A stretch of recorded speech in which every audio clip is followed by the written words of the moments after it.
is happening, Unstoppable. Yep, and I've called it for months. Since our first podcast, actually. Yes, you have. What's up, Unstoppable Squad? Today we have another wrestling podcast. Over the phone we have Pistol Pete. What up, everybody? So this week we are sorry that we have to do this over the phone, but we got some big, huge topics this week, and it's a long podcast this week. Yeah. Especially, I'm gonna try and keep my thoughts brief because there are a lot of topics here, but I also want to go in depth a little bit on said topics that I'm familiar with. Yeah, well, I guess we'll wait and see what goes on. Podcast. I actually made Pistol Pete drink some Prime. It'll be a link in the description down below of tomorrow's podcast tomorrow morning. So yeah, guys don't want to miss that. You certainly don't, because it may never happen again. Oh, you hear that, Vulture? You hear that, Vulture? He's gonna put his mask on. The mask. I'm kidding, Vulture. I'm kidding. He's not even here at all. I'm going to shock you guys for a minute. Especially because in said podcast that Unstoppable is talking about, we went over my least favorite wrestler of all time. Alright, so did you see that Roman Reigns said, your title looks better on me? Did it mean CM Punk or Codys or both? I think, first of all, that he was talking about, I think that was like a general statement to both of them as to, hey, you better watch your back. Like that sort of thing. As far as which title I believe he should go after, I think he should go after Punk's belt because that's one he hasn't held yet. I guess him and Cody have had quite a bit of a history together. I wouldn't be surprised if WWE pulls the trigger on that. However, I think CM Punk versus Roman for the World Heavyweight Championship would be more interesting to me. Right, and plus, I don't think we have seen a feud between those two. Yeah, not that I can think of, no. Because CM Punk left the company before it even happened. So that would be a really good, interesting rivalry, though. Right, I would rather see CM Punk versus Roman Reigns, and then we can get Cody Rhodes versus Randy Orton instead of a triple threat. I've been saying for a while now, like this goes back to when Cody first won it. Maybe I told you this, maybe I haven't. I've been saying for good 2 years that Cody's first opponent should be Randy Orton, just based on their history with each other. Yeah. I'm kind of surprised they haven't pulled the plug on that. Yeah. I mean, pulled the trigger on that. I would say that Randy versus Cody sounds more interesting to me than Roman versus Cody part 3. Yeah, it's gonna be part 3 if they ever do it, but I'd rather not see that. If they face off again, it'll be the 3rd time. Come on. We don't need to see that, actually. I think we're good on this. Alright, moving forward. Becky Lynch has officially announced that she will leave WWE if management does not strip Maxxine Dupri of the Women's Intercontinental Championship and hand the title back to her. So I'm going to stop right there, ask you something. Okay, yes. Do you believe that Becky Lynch is going to leave WWE? No. I think she's just saying that just to get management under her, wake up, like, hey, but she ain't going to really leave, especially with her husband still there. That's what I'm saying. It's pretty much a storyline. Yeah, this is 1,000% story. Okay, Becky thinks Maxxine Dupri defeated her in an unfair manner. She didn't. And so the result of the match should be reversed. It shouldn't. With Becky getting the belt again. Well, I'm leaving. I am boycotting the show. It's been one thing after the other. I should have my Intercontinental title. I have not heard back from Pierce. Maxxine Dupri is walking around like she's earned something. She did. She beat you. Yep. She should not be allowed in this building. She should be stripped of that immediately, and I am not coming until they resolve the decision of this match and they reverse the decision of that match. Okay? End quote. Becky said in an interview with Peter Rosenberg. Oh, like I said, she's not gonna leave. No, she's... First of all, I don't think Becky Lynch has said authority to kick Maxxine Dupri out. I think that's what she was saying. Yeah, she should not be allowed in this building. Like, who gave Becky Lynch that authority, first of all? Right. And second of all, like I said, now... Granted, I know we talked about this on last week's show about Maxxine Dupri winning that title, or it might have been the week before. Either or. So I think you can make an assumption that Maxxine Dupri wouldn't have had the belt if AJ Lee wasn't distracting Becky Lynch. However, WWE keeps telling us, and it's not just WWE, but it's AEW and TNA, they keep, and basically any promotion is guilty of this, they keep telling us that the referee's decision is final. Right. These superstars keep blaming the referee and telling them to, what the hell? It's like, bro, if you want to leave, I mean, there's the door, Becky. Right. You can leave. And then, like I said in last week's podcast, I said I feel like we're gonna get Becky Lynch versus Jessica Carr. Yeah, I could see that. I could see at least one of the referees getting a little fed up about Becky treating a referee like crap. Yep. And yeah, I could definitely see that now. Yikes, WWE will have to do something immediately. The show cannot progress without a big name like Becky Lynch. No, I think they can. I think they could. Becky is, I'll give credit where credit's due. Becky Lynch is, in my opinion, top 5 easily of this generation. In the women's division. She keeps preaching us that Sports Illustrated said so and whatever. I don't even believe it. I don't believe that. I actually think, but this is me talking as a fan, I actually do believe Becky Lynch is one of the greatest of this current generation in the women's division. So wasn't Trish. So wasn't Lita. So wasn't, Nikki Bella wasn't, I'm not considering Nikki Bella in this, but she had an impact too. AJ Lee had her impact when she was in her prime. Okay, so... And the list goes on and on. You get my point. WWE will survive long term with or without Becky Lynch. My thoughts is this is an entire storyline scenario. Alright, so right here, Sports Illustrated ranking named the greatest WWE female wrestler ever. Sports Illustrated sparking major debut debate. Becky Lynch. So she is right about Sports Illustrated being... Yeah, I'm saying that but what I'm saying here is she shouldn't have to gloat about that. Right. Every single time. If you're truly good at something, this is what I always had this thought. If one's truly good at something, the results will speak for themselves. Becky keeps saying that this, and okay, Sports Illustrated has it there. Becky shouldn't have to point that out every single time she has a microphone in her hand. Right. I get she's a heel, I get this is part of the character, I get all that, but I'm sick of TKO making all the heels come across as oh, boo-hoo, poor me, I lost my title, I lost this, and it's bro, do exactly what you've been doing. Right. Becky, go, I've seen Becky put on, historic matches. Her first run as a heel didn't go so well. They just changed her back to a face. However, they haven't done that here, so they firmly believe Becky's a quality heel, and I believe that. I just wish some of these characters were less howdy pouty and more like ass kickers, for lack of a better word. The floor is yours on this. I'm sick of her like preaching this.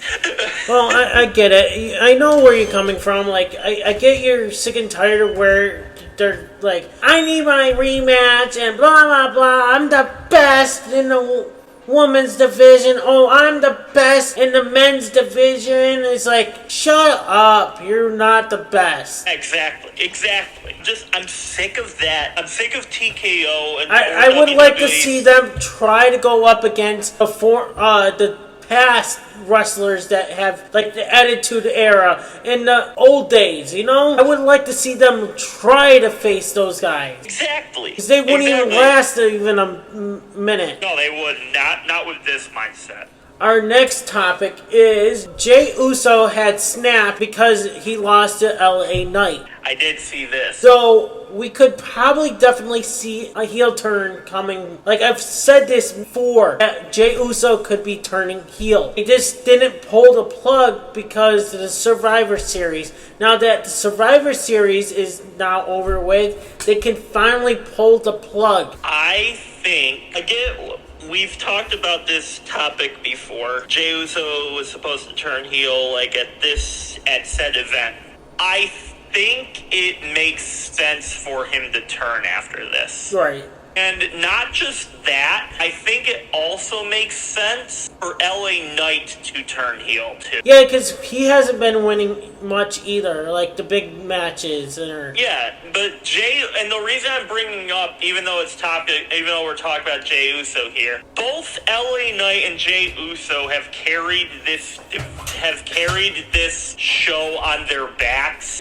WWE would build both of them up. Jey Uso, to his credit, he beat Gunther at WrestleMania. He is a former WWE champion. To his credit, that's cool. LA Knight, once upon a time, maybe like 2 years ago, was in a similar boat to Jey Uso. And he's actually been in this boat for quite a while, as recently as the last time is now tournament, right, where they build them up as a massive star, yet when the light shines brightest on LA Knight, he loses. When the light shines brightest at WrestleMania, Jey Uso won. I think you can compare these two as both worthy candidates of a heel turn at some point. You get what I'm saying? Right, yeah. I just don't believe, until I see it, I don't believe that WWE will turn either of them heel except in a tag team with somebody. I don't see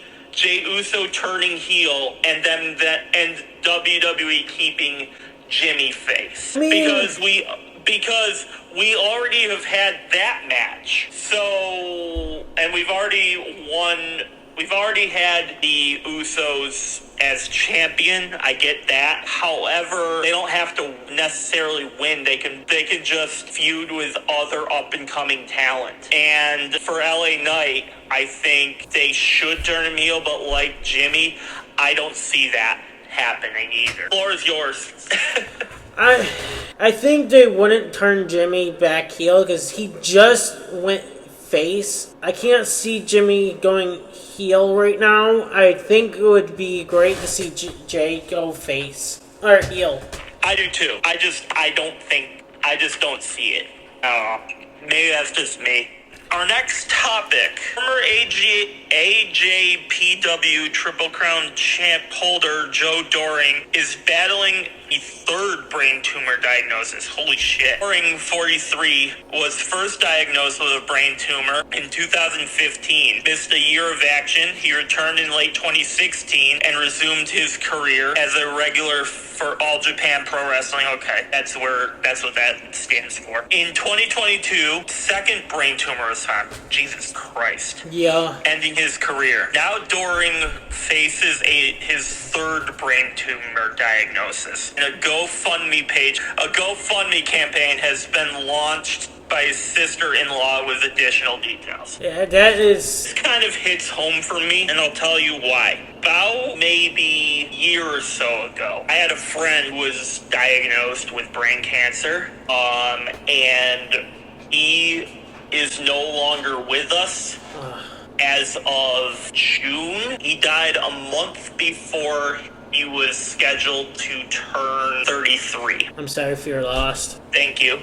Guess what I'm saying is cancer is no joke. Yeah. I don't know this particular wrestler. I'll be completely honest with you guys. I know who he is. I watched TNA earlier, and I stopped watching it, and I kind of remember Joe Doering. So I was like, one, I know who he is, and two, we had to bring this up because Joe Doering is a former TNA wrestler. Okay. So see, I don't know who this wrestler is. My thoughts and prayers are with him and his family. I could not imagine being diagnosed with it once, but twice, and not just that, a third time. Holy, that must be. I can't even imagine what I would be going through right now. like, holy crap! I feel Holy bad crap. for Joe Doering. He had battled through it twice. Now it came back for the third time. It's like, man. Yeah, that's crazy. I tell you, cancer is not fun. I witnessed it many times. I witnessed it from my uncle. I witnessed it with my other uncle, my grandfather, and then I witnessed it from my aunt. And I witnessed it with my neighbor down below here, who just recently passed away earlier this year. I've known so many people, like, who go through cancer. It's not fun. It's scary stuff. It's a life-changing diagnosis. My thoughts are just with Joe Doering right now and his family. Well, we'll have to bring this up in our next podcast about cancer. I'm actually going to write that down in our topics. So our next topic is CM Punk versus Bron Breakker for the World Heavyweight Championship, January 5th, 2026. So do you think Bron Breakker could dethrone CM Punk? If you asked me this about around the time Punk debuted, I would have probably given you a different answer. But, like, given the state of Bron Breakker's career, given the state of where Punk is, I'm still not sure if he's going to win. Could he? Does he have a realistic chance of dethroning CM Punk? I think you gotta say yes. Only reason why I say this, because I wanted you to take the floor first. I think there's a real possibility that he could beat CM Punk. Okay, so you want to hear my opinion? Uh-huh. One, have not revealed who the masked guy is yet. It's the unstoppable Denominator. Oh shit! You're not supposed to spoil it for everyone yet. No, it's the unsubscriber from GTS Wrestling. Oh no! I am so sorry, unsubscriber. If you don't know who the unsubscriber is, go watch GTS Wrestling. Alright, so Bron Breakker could win by the help of the masked man. Oh, okay. I see where you're getting at. That's why I think Bron Breakker is going to defeat CM Punk. We haven't revealed who it is yet. I think they're waiting for that perfect time. What if it is Chris Jericho? Oh, what if it was Seth Rollins? I don't see it, because I don't know if you've seen it, but Seth Rollins has been doing a lot of NFL Network commentary as of late in his sling. Sling? Yeah, kayfabe. Sling, right? Kayfabe. Yeah, air quotes. However, I think there might be a chance. I mean, it could be Seth. I just think I think the stomp was a red herring. I think the stomp is just meant to throw us all off. Now, do you 100% think it could be Austin Theory? I'm leaning, right now, yes, I would say that. Right now, I still think the most likely candidate is Austin Theory. However, I'm bringing up Jericho because he's supposed to debut early 2026. I don't know what's gonna happen. He might not even be the masked man. He might be at the Raw after, like, the first Raw of next year. Yeah. He might just be having a match. However, I just think that has to be brought up here. I don't believe it. I think Austin Theory is still my favorite. Be under the mask. I don't believe it's Chris Jericho. I just bringing it up because I feel like it's necessary to bring up. I still think it's Austin Theory 100%. Our next topic is the TNA TV deal to AMC. Yes, finally. It's about time they chose one. Feels like I've seen this all year. TNA's TV deal is still not decided, but they've officially signed with AMC. And that's not all. They also, because they are signing with AMC, they have told WWE that they have 60 days to end the NXT TNA partnership. Oh, really? Because of the deal to AMC, because AMC is a direct, I guess it's a direct competitor to one of the companies that they are affiliated with. Oh, it's going to be interesting. I guess AMC is a direct competitor to one of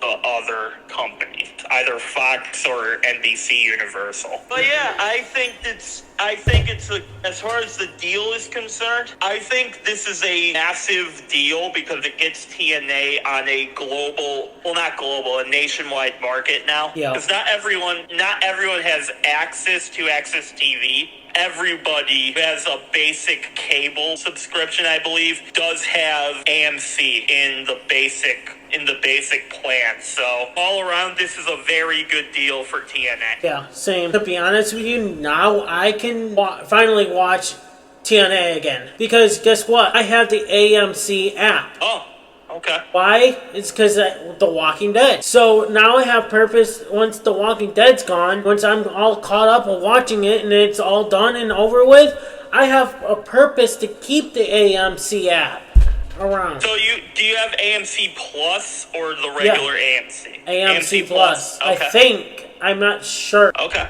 Hold on. No, but that's cool. I was thinking of getting it myself just because there's some AMC Plus movies on it that I like watching. So yeah, I have AMC Plus. So now I can. This is a massive deal. So now I have purpose to keep AMC around. I was just telling my mom about it. I was like, hey, I got a purpose to keep it around. Yes, we do. Now that TNA is going to be on AMC, sweet, I can watch TNA again. Where I remember watching it on Access TV, which now we no longer have cable, but I can use AMC app. I think all around this is a massive deal for TNA.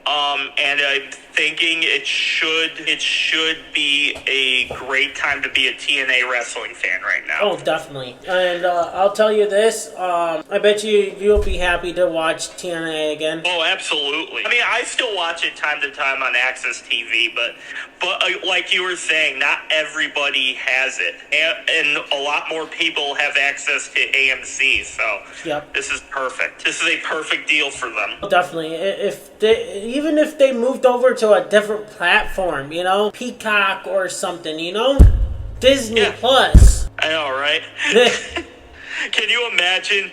Oh my God, that would be divisive as all hell if you had to watch TNA on Disney. Man, that would be weird. Our next topic is we have the Big Show. Yes, we're saying a Big Show. He says that he's not ready to retire, but he's had several surgeries in the past few years, and he wants to be sure he's ready when he gets back in the ring. White wants to put out a good product. He doesn't want fans thinking he should be taking out back and done like old Yeller. White says he likes AEW and doesn't plan on going anywhere. So, I guess, first of all, I'm going to give the man his flowers. Big Show, Paul White, as he's competing under his real name in TNA. I mean AEW. We just talked about TNA. But he competes on AEW. I'm gonna give the man his flowers for a second. Yeah, he's 53 by the way. In my opinion, and you may or may not agree with me here. Paul White, aka the Big Show, aka Captain Insano, whatever ring name he's been under, he's one of the greatest modern wrestlers. Obviously, his most memorable run was as the Big Show in WWE. However, he's wrestled a bit for AEW as well. But there comes a point in every athlete tenure where you kind of just have to admit to yourself that either one, you're too old for this, two, you're not as athletic as you once were, or three, you're past your prime. And I think right now, because he said he has several surgeries in the past few years, that is a sign of wear and tear on your body. Big Show, even though he's lost some weight. Yeah, he lost tons of weight, He lost a lot actually. of weight. Yeah, he is. He looks great. Yep. But he's still not a tiny dude. Yeah. Those legs and those knees have a lot of miles on them. Oh, definitely. And he's no spring chicken. So I'm just saying maybe it's time for the Big Show to retire. I would like to see one last run with the Big Show. Yeah, I would too, but like, at what point do you kind of just have to cut your losses and be like, this is not for me right now. He can stay on as I think Big Show would make a great announcer. Yes, I think so too. I think Big Show would make a great announcer for AEW or for WWE. But I just think he's had his run, and would I like to see him as champion like one more time, even if it's just the TNT championship? Yes, I would. However, I don't want to see that come at the cost of somebody's health. So for me, I just think he might need to listen to Old Yeller White, as they say. Or is yours? Like I said, I would like to see Big Show one last time in a ring wrestling. Maybe give him one last wrestling push. Give him a world title. He doesn't want to go anywhere. Just give him a push. He's 53. He's losing weight. He lost tons of weight last time he was in a wrestling ring. A wrestling wing? Oh, I'm sorry. Is it the left or the right wing? I don't know. You decide. Having surgery on whatever he's had surgery on. Who knows? Maybe he's trying to get better, get back in shape for his health going forward. So, yeah. Topic here is Freddie Prinze Jr. claims that he's been told by his friend who works at Disney that ESPN is not happy with WWE's deal right now. ESPN, by the way, is so unhappy with the deal. I was talking to a friend of mine that works for Disney, and he was like, yo, they're so mad. Better make their money back on this deal. He just said they're hot. Wrestling with Freddie. For source here. Alright, my thing on this, it's as Freddie Prinze Jr., obviously he's a great actor. Yeah, I could see, and normally I'm not one to like agree with Disney and on their business ideals. I think their run is very corrupt, not because of their politics, but just like I just think them as a company, they're kind of forming a monopoly, and they're trying to get like a bunch of different other companies so that they can control basically the entire entertainment industry. Right. It's why you see them having access to sports and different TV channels that do a lot of movies, and they've also acquired Fox. The list goes on and on and on and on with that. However, this is one of the very few times that I could actually see them being frustrated because of one particular reason. They got 3 letters. TKO. Yep. And a friend of ours said in a group chat recently, and I completely agree with him on this, TKO is only in this for the money. Oh, I know. I think we kind of said this in the past too. They only care about money. Like, it's why you see the price go up. One of my favorite YouTubers in the review space, he says, I don't necessarily care about price increases. Just give us more quality for the money. And I gotta be perfectly honest with you. Ignoring the prices for a second, I do not believe that the WWE product right now is worth the price of admission. And I have not said that in what feels like a good 4 years. They've had a great run. Like, Triple H is not perfect. I get that. Triple H, he steered the ship in a direction where they're more focused on the talent. As soon as they signed that deal with TKO, as soon as they did, all that went out the window. Because now Triple H doesn't control a bunch of the creative anymore. No, and they think that Triple H does, and they're blaming it all on Triple H. Well, that's because he's the CEO of creative. I just think that title is bullshit because I've seen Triple H write NXT so good that it was the hottest thing in wrestling for a solid decade. Right. And that was all thanks to Triple H and William Regal. This current year and a half, so,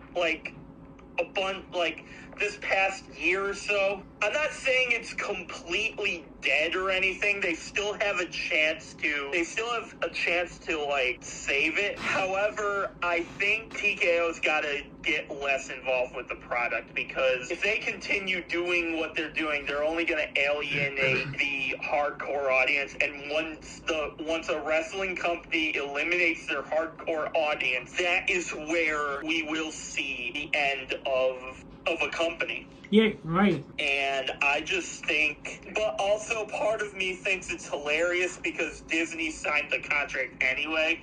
So if there's any comedy left in this, I just kind of point the finger at them and I kind of laugh in their face because obviously Disney wasn't going to be happy with this. We all knew this, but it's just funny that they have to admit it themselves. Yeah, or their first pay-per-view that they had, WrestlePalooza, it was a big flop. Oh my god.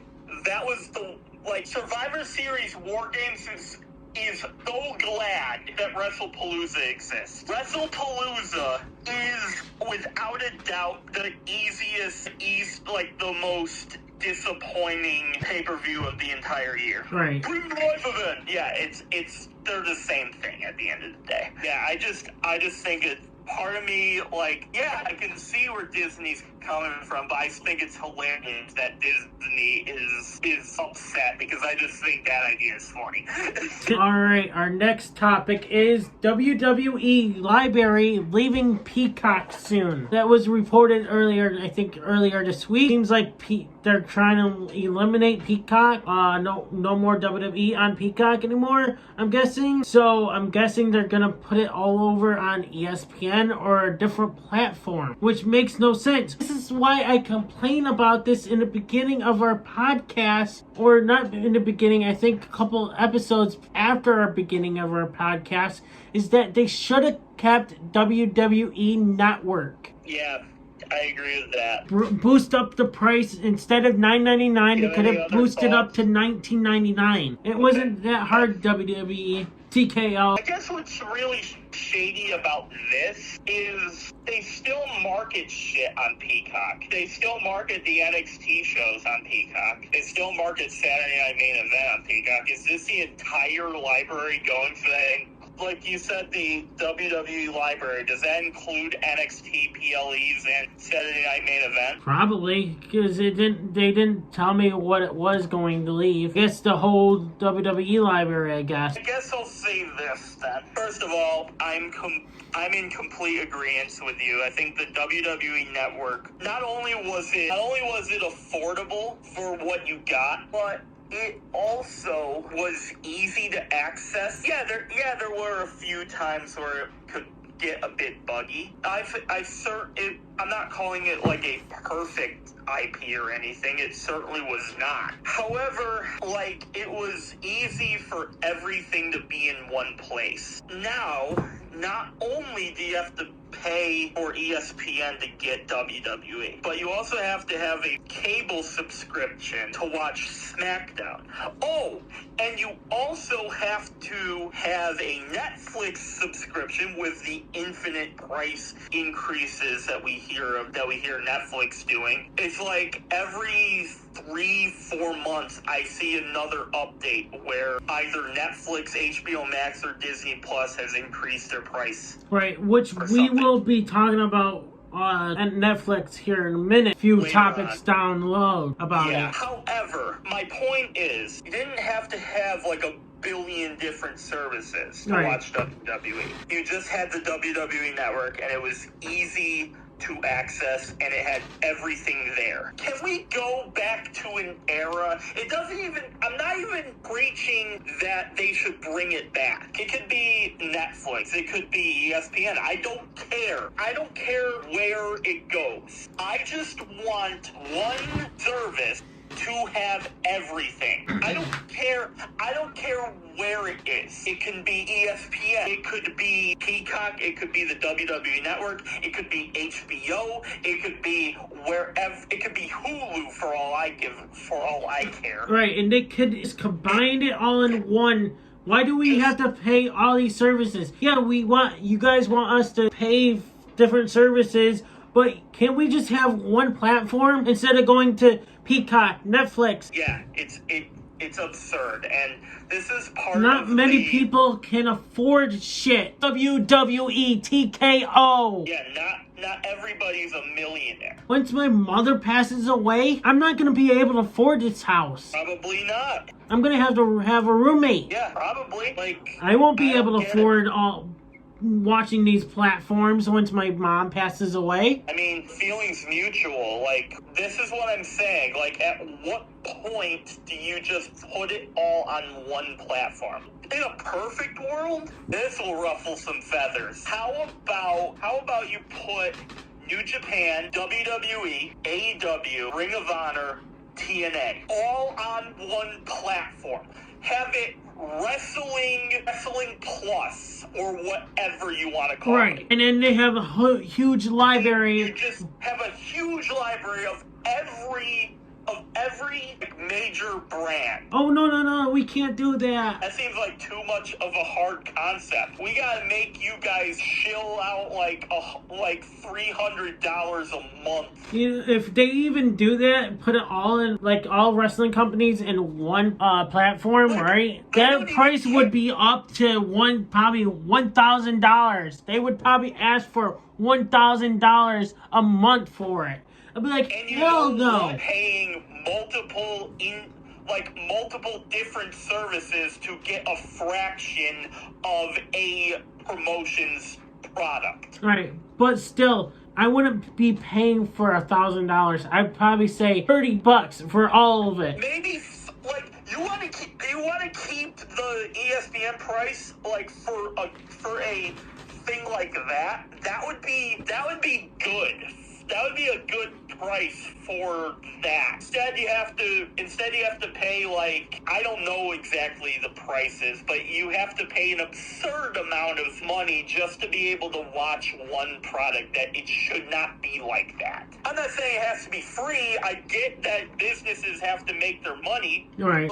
At least help a brother out. Nick Khan says WWE fans' opinions don't matter to him. Oh boy. You know what's funny? We're a couple fans ourselves, and we have opinions on multiple different companies. Yep.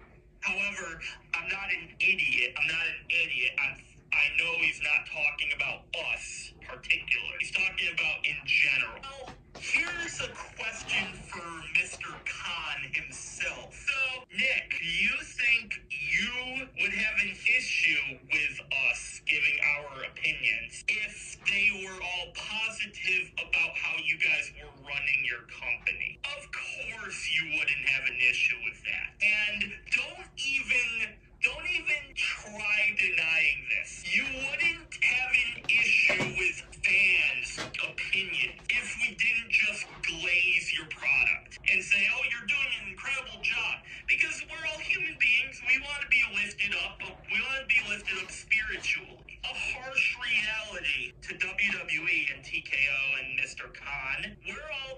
different people. We all think differently. I don't agree with everything Unstoppable says.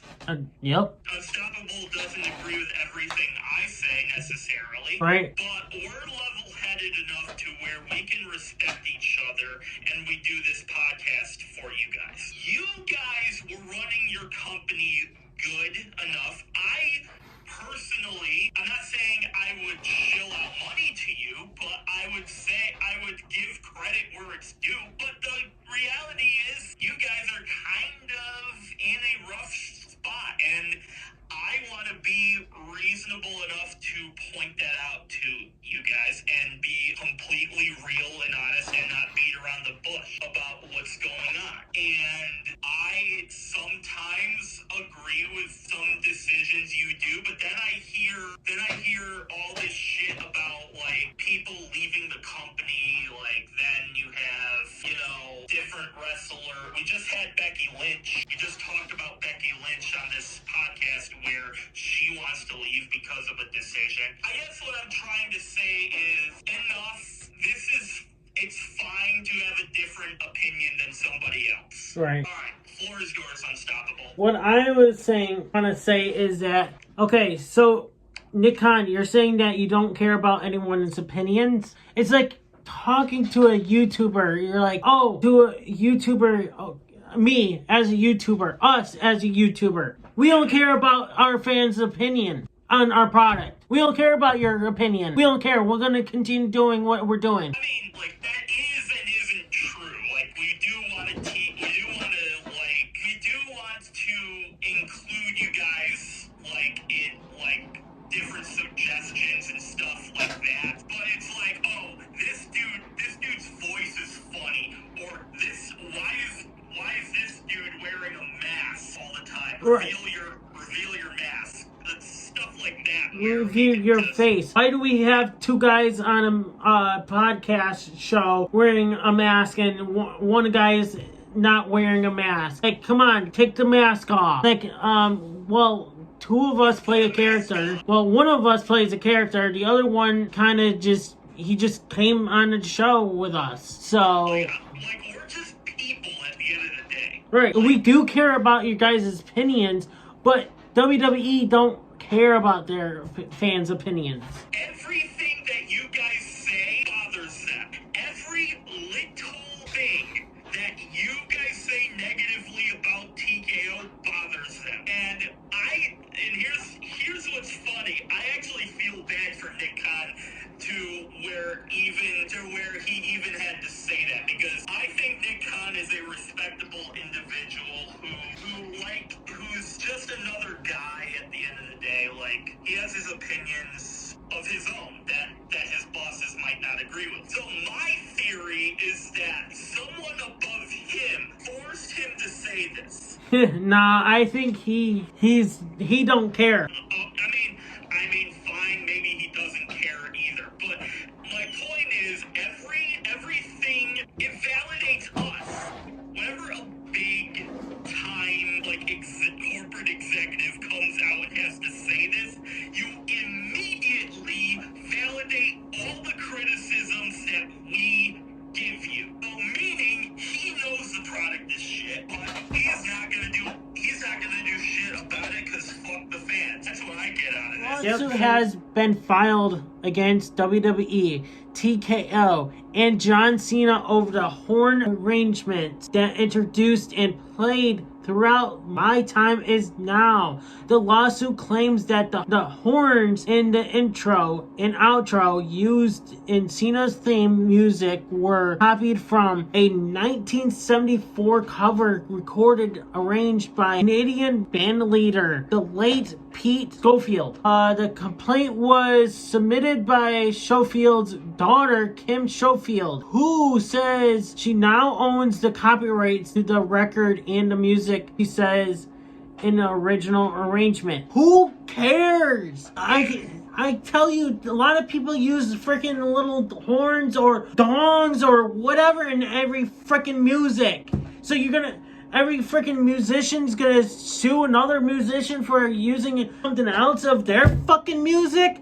This is fucking bullshit. Yeah, I'm kind of agreeing with you, and Here's the thing. I do believe that, perfect example, take CM Punk. CM Punk's entrance music is Call of Personality by The Living Color. Now, if In Living Color, if they had an issue with it, then, or if, let's say, their partnership with WWE for that song fizzled out, artists write rights to their own IPs. However, I do not believe that's what this case is. I believe that this is a case where someone noticed something.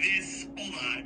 I want to get her name right. Pete Schofield and Kim Schofield. So they heard these horns played in My Time Is Now. Are they aware that My Time Is Now has been John Cena's theme for like 20 years? You're right.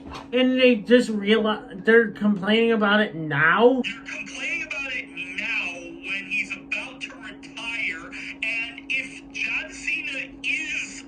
We're going to talk about this. We're going to talk about this in the next topic. But if what Cena is saying is true, which again I have no reason to believe that he's lying, you won't be able to hear this song ever again. And you're only bringing up now because of the weight of the marketing with John Cena right now. And you want a piece of the pie. Yep. You want a little piece of that income as well. I have to say, who gives a fuck?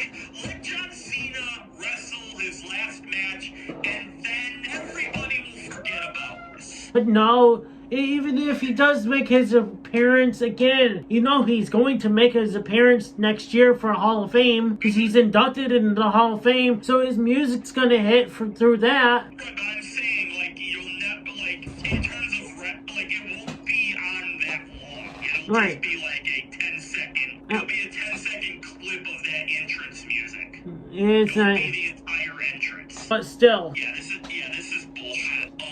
I don't put, like, a lot of stock into this. I'm not a lawyer anyway, so I can't tell. Yeah, I was gonna say, I'm not really a lawyer, so I wouldn't be able to, like, provide any legal shit. Like, somebody would have to, like, fact check us Right. on this. So I'm not gonna say they're gonna win or lose. That's not my concern here. My concern is that they've waited 20 years to make this a thing. Okay, if this was so important to you, why didn't you do it like, I don't know, 20 years ago? Right. Or when the song first came out. Oh, you never heard of it until now? Have you been living under a rock? Right? I'm sorry, like, one peak to the next, Mr. Schofield. Have you been living, and I don't mean to disrespect you, but have you been living under a rock that you did not know that John Cena's entrance music has horns at the beginning? Like, Pete. come on, bro. Okay, so Pete did pass away, so he can't find out. It's his daughter who's heard it. Okay, I did not know that. So rest in peace, Mr. Schofield. But so my question points to Kim then. Why didn't you do this years ago? Right. Like, have John Cena, like, allow John Cena to use it one more time, and then you wouldn't have to hear it, like, in full ever again, unless you so choose to, by listening to the music yourself. Because there are entrance musics that's another topic we can talk about. Like, I have a lot of entrance themes on my phone that I listen to from time to time. And the thing is, do you think they're gonna sue for every listener that listens to John Cena's theme song time to time? No, that's another rabbit hole that's a topic for a different day. But man, it's just so stupid. Get this out of here. What's next? This is my topic here. Yep. Alright, John Cena confirms he'll be the first in WWE history to retire and never come back. Cena promised that he will never have another match in WWE after December 13th, 2025. During a recent interview by saying the following, quote, 23 years of performing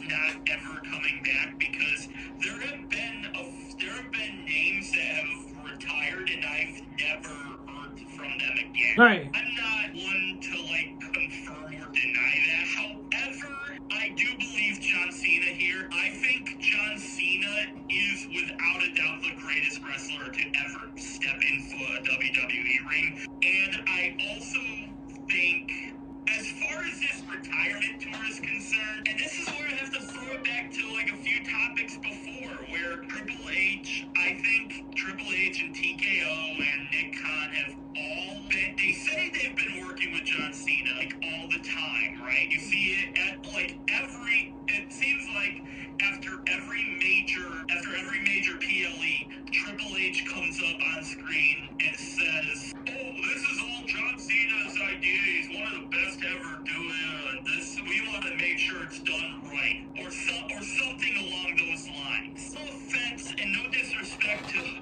Triple H, but I have to throw this question at them. Do you honestly believe a word you're saying? Because would John Cena want to be squashed by Brock Lesnar at WrestlePalooza? No. Or because here's the thing, John Cena also got squashed by Brock Lesnar after he won his briefcase. Threw him around just like he did at WrestlePalooza. That was years ago. This is his final going out party. This is the last time you'll ever see him at a WrestlePalooza event. Would John Cena want to lose to one of his biggest rivals like that in his retirement tour? No. Would John Cena want Gunther when he could have the Miz, when he could have Seth Rollins? Granted, he's injured, so that threw a monkey wrench in there. Granted, he could have someone like Javon Evans come up for NXT, Kurt Angle, or there are so many other names that I can point to which deserve John Cena's last opponent. Right. Was John Cena wanting Gunther? I don't know. Was he wanting LA Knight? I don't know. Maybe he did. If that's the case, I'm willing to eat my words here. However, I do not believe that, and I don't think Triple H believes this. This is completely marketed just for money. If they really cared about John, and here's the thing, if they really cared about having John Cena's final match and have it legitimate, you could have done it at Fenway Park. Why does it have to be in DC and not Fenway Park? Well, remember Boston couldn't, the tourism, remember we talked about that? Yeah, but still, you can manage. Come on, man. And it's gonna be cold outside. They don't want people to get cold, to complain again. So put heaters in the park. That would be costing them tons of freaking money. Your pistol. I guess, but in my opinion, this has just been really disappointing. I just think. And I didn't even bring up the fact that he debuted as a heel and lost the belt in 3 months to Cody. I mean, that happened too. I don't know. I just think this is all I agree with John Cena where he is going to retire. I do believe that, but I think they could have done a way better job. I agree with you. So remember when you said that they were doing whatever John Cena wanted? Well, they're really not doing what John Cena really wants. So John Cena says the original plan was to do a full year retirement tour. He said he wanted to do 220 dates, but they only needed him for 36 dates. The plan originally was to be a full year. I wanted to do 220 dates. He only needed me for 36 dates. Interview on The Ringer, Triple H robbed us from the real retirement tour. The floor is yours. This is your topic, and I already talked about John Cena, so. Okay, so, remember how I told you, just said that, they wanted to do everything for John Cena? Yeah. Well, they didn't do anything for John Cena. Yeah, this was John, and this is interesting that it's coming from Cena. I was going to put the clip in here, but it's been a long podcast for us tonight. So, I think it would not be risky of putting that in there. Yeah. I feel like John Cena should have got the full retirement tour instead of the 36 dates. You know, it's John. You're having a professional wrestler who's been in the company for 20 plus years, and yeah, he left the company just to go do movies. Let him come to a wrestling company that he wants to wrestle for and retire for. Let him wrestle as many dates as he wants. Oh, we can't because we don't have room. Make room. Like I said, like, but Boston can't do this. Are you high? Boston, with the amount of money they have, and they know how, I'm pretty sure Boston knows how much John Cena means to that area. He's one of the most iconic Boston figures. Like, come on, man. Yep. Okay, this really makes me heated. Because he wanted to be on every Raw, every SmackDown, and PLEs. Every PLE, and all of that. And they, Triple H and TKO and WWE didn't want it. They gave him 36 dates. TKO loves their money, don't they? They love their money so much that they basically told one of the most important figures in that company's history, fuck you, we don't need you. Well, guess what? Good thing you got John Cena retiring. Guess what? He's not coming back. And I really believe John Cena now. I don't think he's ever coming back. Nope. And actually, I know we brought up the Hall of Fame, and I know that he's sure be a WWE Hall of Famer at some point. I get all of that. Why would he accept that? After hearing all of this, I don't know, man. I don't know if I would accept it right away, at least. I would at least give it maybe a decade before I'd reconsider. Because if I put my blood, sweat, and tears for you, and you're treating me like this, that's a low blow, man. Yep. It's like the clip of Mr. Krabs selling SpongeBob for 62 cents. That's what this reminds me of. That's what this reminds me of. Oh, I know. Shame on them. Yep. Do you want to talk about this? Let's just throw in Gunther versus John Cena. Gunther versus John Cena is happening. Unstoppable. Yep, and I've called it for months. Since our first podcast, actually. Yes, you have. So, I actually called that from our first podcast. That was actually rumored since we've done it. Kind of puts a little hole in this podcast? Maybe? Probably not. But anyway, you called this right from the beginning. And this is something I was talking about a few topics back when we were talking about Nick Khan. At first I wasn't for it.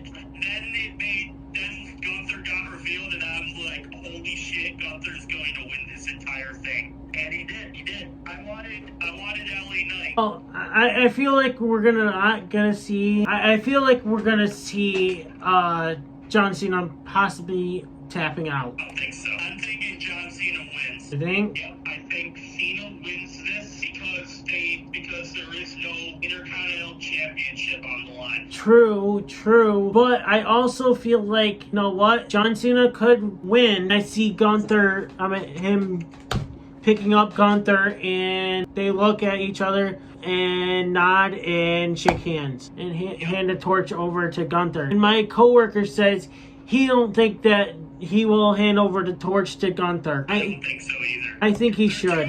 This is what I was saying. Gunther, this is the complete polar opposite of John Cena. Where John Cena is all respectful to the fans and he's one with the crowd. He's all serious and he's all business. I get babyface heel, I get that, but there are some heels that are comedic, and then there are some baby faces that aren't not so baby face. And I feel like these two are kind of polar opposites, and so it should be interesting. You know what I am mad about though? That John Cena's final match is first on the card. Yeah, I noticed that too. But you know what I'm not mad about is that what I'm mad about is that I'm gonna have to get up an hour early just to see it. Well, sucks to suck. Yeah, so I might as well just go to bed when I come home from work. Just get up at 8 o'clock just to watch it. I think you should get up like at 7:30. 7:30. You know what I mean? Just so that that you know you're up. Knowing you'll probably sleep through like all of it. Especially if it's a squash match. Right. You might miss it. You might turn it on and the match is over. True. But jokes aside, I think this is so stupid. Imagine booking your hotel and everything. You're in DC. Maybe you have your girlfriend or your partner right next to you, right? And you're like, this is gonna be so much fun. And granted, you are not aware of any of this. You don't have social media. You don't go on YouTube. So you are just blindly walking into this. And then you hear John Cena. Then you hear the chorus for John Cena's entrance music. You hear that. Yep. You hear that. Bro, if that were me in that scenario, I would walk out after that match is over. Especially when you marketed this Saturday night's main event as John Cena's final match. That should be the main event. I am sorry. Yeah. I am sorry. You guys fucked up on that. Because not only am I mad about it, but I'm pretty sure that there might be a noticeably thin crowd as the first match. And especially after they do the tally, like, this is like 23,000 people. When there's really like 10 because they had John Cena's final match first. Right, and all of them just left. And all of them just left. Because all of them just wanted to be there for John Cena. Yeah, exactly. Like, Oh, well, we just got our John Cena match. Now, time to go home. yeah, do we care about any of these? No, not really. I mean, but they market this as John Cena's we're final gonna be match. talking about that here in a bit, but I don't know Unstoppable, but I just think this is a choice that is going to haunt them. Because the fans are going to be like, yeah, I don't really care about anything else. I'm cool with walking out of here. And maybe some of those people are retiring from WWE with John Cena. Logan Paul says that he will never turn babyface during his career in WWE and was born to be a heel. Being a babyface in WWE, a good guy pretending you're a hero all the time, it's not realistic. Part of the human experience is like making mistakes and being you. And that's what I've done. You've got a problem with it? Then F off. Logan Paul via impulsive. I feel him where he's coming from. I mean, you're the Logan Paul enthusiast amongst us, so... I'm gonna shock you guys for a minute. Like most of you watching this, or maybe little you, maybe like half of you, I don't know. You like who you want to like. You hate who you want to hate. That's fine. I am not a fan of Logan Paul, but you know what? I actually agree with him here. This might be the only time You agree with him. I actually agreed with him. Because what have I been saying about Logan Paul? He is a despicable human being. That might be true. But also want to know what Logan Paul is, and I cannot take away from him. He's so fucking good at being a heel. He is so fucking good at the in-ring portion. He's good on the mic. He's good at making me despise him, which I already did before he came into WWE. But, ever since, he's been probably their biggest heel. And you know what? I gotta give him credit. After seeing him as a heel, I cannot see him as a good guy at all. I think he is born to being a heel, and man, I almost threw up in my mouth just saying that. I gotta give people credit where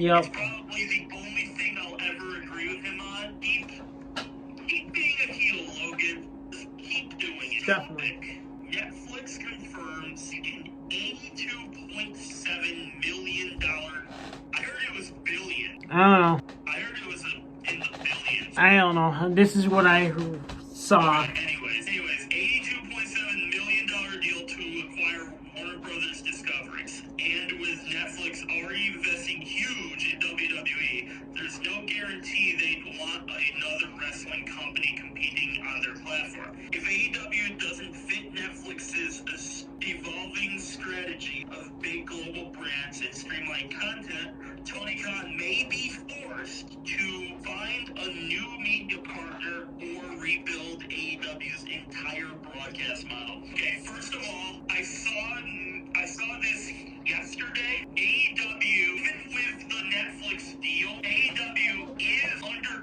contract through 2027 with Warner Brothers Discovery. So their HBO contracts and everything like that will stay the same at least through then. And another thing is, I also read, and not that I completely trust Netflix here, but they also said that they would leave HBO Max and HBO the same, but they'll just bring over their movies and their shows to Netflix as another option. And I'm not sure I completely agree. I'm not sure I completely trust Netflix here, but it is a landscaping change for the entertainment industry. And I do believe that where part of the problem Warner Brothers Discovery losing money is directly aimed at AEW. So that would be interesting down the line to see if they ever do merge into one brand or something. That would be interesting, and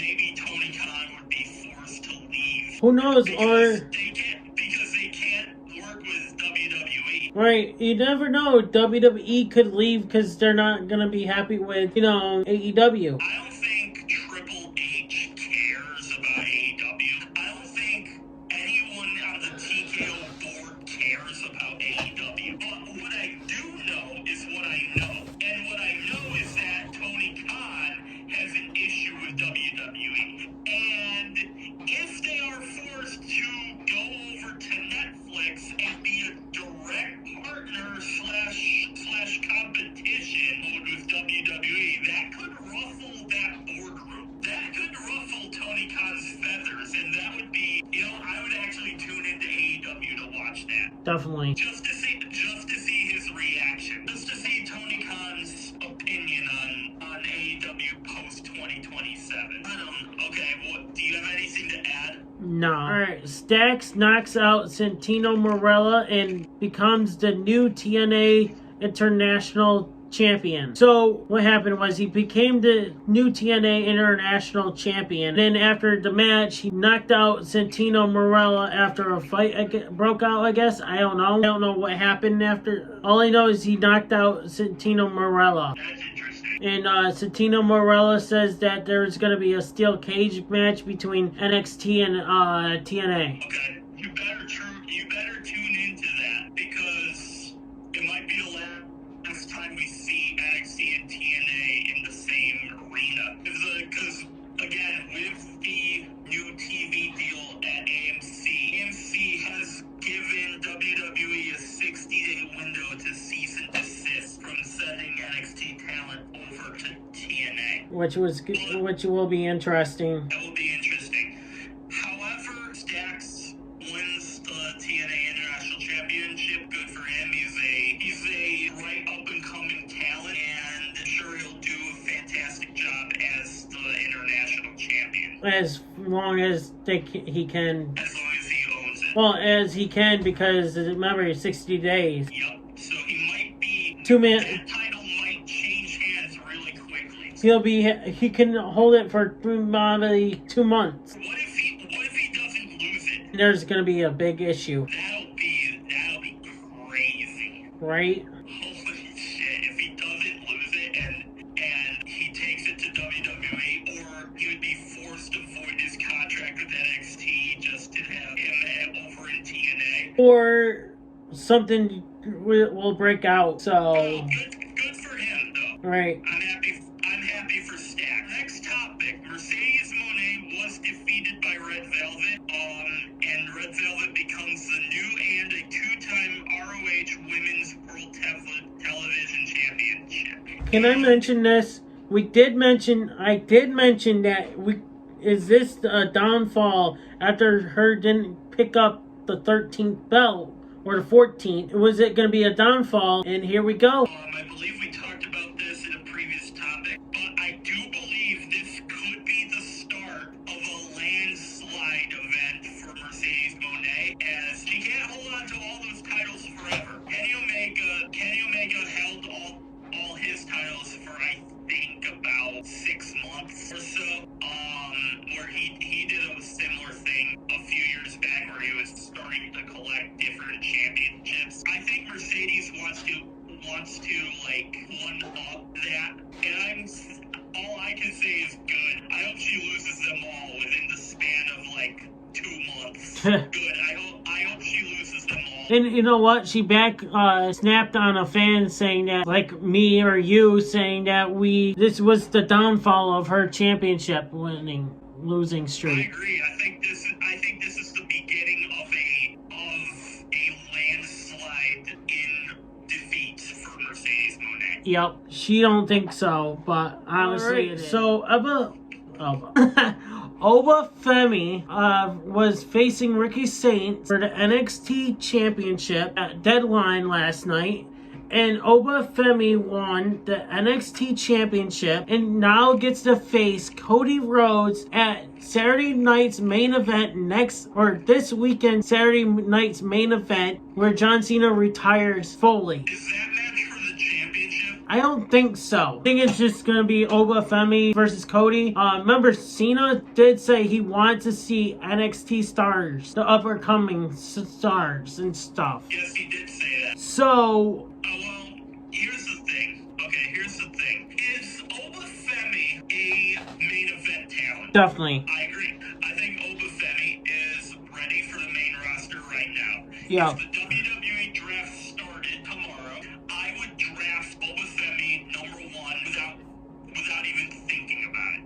However, that brings me to this topic. And again, I'm a fan of both Ricky Saints and Oba Femi here. I think either one could have walked out of this match the champion, and I believe they would steal the show at Saturday night's main event. Granted, John Cena should be the main event of that show.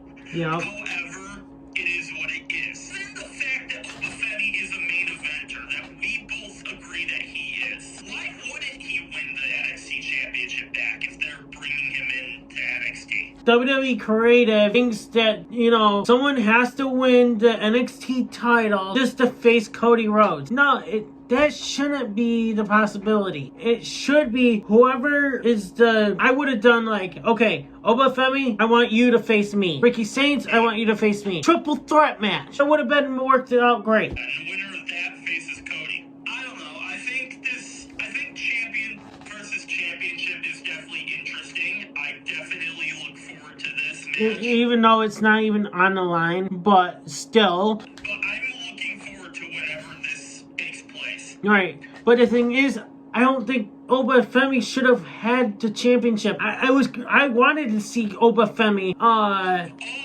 see what you're saying. You're saying that you don't think Oba Femi necessarily had to have the championship. Yes. In order to face Cody Rhodes. Yes. Okay. I agree with that completely. I agree because, again, when it comes to these two individuals, those of you who only follow WWE and don't care about anything else, you might not be aware that there have been quite a few matches between Cody Rhodes and Ricky Saints in AEW and in NWA. I believe they had one there. Anyways, Oba Femi is a new foe. He is someone that Cody has never faced before, at least to my knowledge. If he has in an indie wrestling show, then whatever. Then I'm wrong about this, but to my knowledge, I don't believe Oba Femi has faced Cody Rhodes. Not that I know of. So I believe this is for once. I actually think WWE made a good decision here. But it shouldn't be with Oba with the title. Right. I think you could have this match anyways. Put him on Raw and have it for the WWE Undisputed Championship. Right. Or who knows. But yeah, I think this is a good idea, and I'm definitely looking forward to that. On to our last topic. Tony D'Angelo is back. And he's... And Tony, I haven't seen... Man, I wish I saw NXT Deadline yesterday, because I would have had more things to talk about here. Right. However, I will say this. NXT has been very stale as of late. At least for me. Right. At least for me. I feel like they haven't completely... I don't think they're a dead brand, but I think right now, everything in WWE has been kind of mid, or like expected. Like there's... Aside from the culling turning on Tatum Paxley a few weeks back, like I could have predicted every single outcome. And I think that's an issue here. Right. And I just sent you a photo of what he looks like now. Interesting. So it seems like he gained some muscle mass. Yep. So... I mean, aside from that, I mean, he lost the pinstripe suit. And also, he looked like he grew out his facial hair even more. Yeah, he grew out his beard, and he has a leather jacket, and Yep. I like the look, actually. Seems like he's gonna be a badass. Oh, trust me, I think he will be. I hope so. They're booking so because with a look like that, I feel like you have to be. Now, did he must have attacked Javon Evans, right? Yes, he did. Javon Evans was at the rights to face Oba Femi, which Oba Femi was out, and the lights went out. Oba Femi saw the reporters, or someone said that, Oba Femi just saw a ghost, and boom, there he is. And then they cut to the ring, and then Tony D'Angelo was there? Yeah. Okay. I feel like Tony D'Angelo this is another dude that I think should be on the main roster. I think with this new character right here, I would like to see what it going to be looking like. And then I'll say, move him up fast now. Yeah, I feel like he has to compete for the NXT Championship. Alright, what? At least he has to be in the North American title picture. But with the way how he was back then, he should have been up. But I don't think main roster would have had nothing much for him. He could have come back down with this new look and rebuild his character. It seems like he's been taking a lot of time for himself recently. Yep. And like, what do I really want to do? Yeah, I just think I'm glad to see Tony back.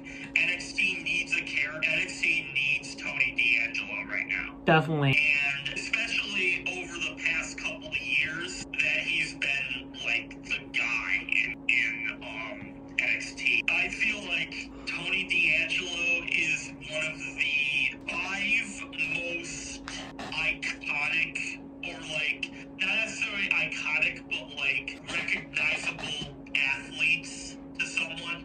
I feel like if someone didn't watch NXT before, I feel like they would know who Tony D'Angelo was. Alright. Just because of the impact he's had in WWE as a whole. Bill, I believe you if he debuted on the main roster, you'd be like, oh shit, Tony D'Angelo's here. This is a huge event. That's kind of where I'm at here. I can't wait to see Tony back, and I believe it's a good thing to have him back. Yeah, I can't wait to see what it's gonna lead into with Tony's new look. And this is great to see him back. I want to see where it's gonna take him. Is he gonna be like going for the championship, or make a new group, or what? As the looks of it, I don't see the rest of his dudes there. right? But I'm saying he could form a new group. That is true, he could. I would like to see Tony D'Angelo solo. I would like to see Tony D'Angelo become what Steve Macklin used to be in NXT a few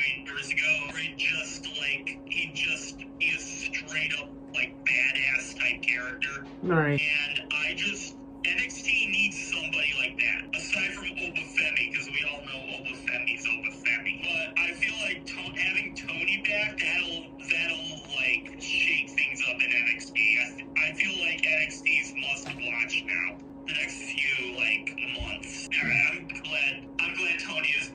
Yeah, same. And I think we were talking about it a couple months ago or a month ago on our podcast. We might have been. I completely forget, to be honest. So been listening to our podcast, so I'm gonna probably say, oh, yep, right there. Okay, I feel like this is it. Yeah, pretty much. But anyways, Unstoppable Squad, thank you guys for watching. Great long podcast. Probably gonna be an hour and a half, hour 40. Who knows? How long this is gonna be? I feel bad for our editor. Yeah, I feel so bad for him. Rest his soul. Yeah, you are like, bless your heart, editor. You're going to have a lot of work to do. Yeah, seriously. Even though you're getting paid a lot of money for it, but hey, alright, Unstoppable Squad. Thank you guys for watching. Next week, I'm planning on having Pistol Pete here, and along with Vulture. If Vulture is down, we'll see. That's if I'm not sick. Never know what Mother Nature brings to the table. Or either you or anyone. Anyways, Unstoppable Squad, thank you guys for watching. Like, share, comment, and subscribe, because all 4 things are free, and free. Guys, go check out Pistol Pete's interview if you guys are still listening to this podcast. You guys don't want to miss it tomorrow morning. I'm Unstoppable. I'm Pistol Pete. We are out. Peace. Hey everybody, it's your boy Skiz here, and if you don't subscribe to the Unstoppable Denominator, then you are a toothy bumfuck, pussy-ass bitch motherfucker.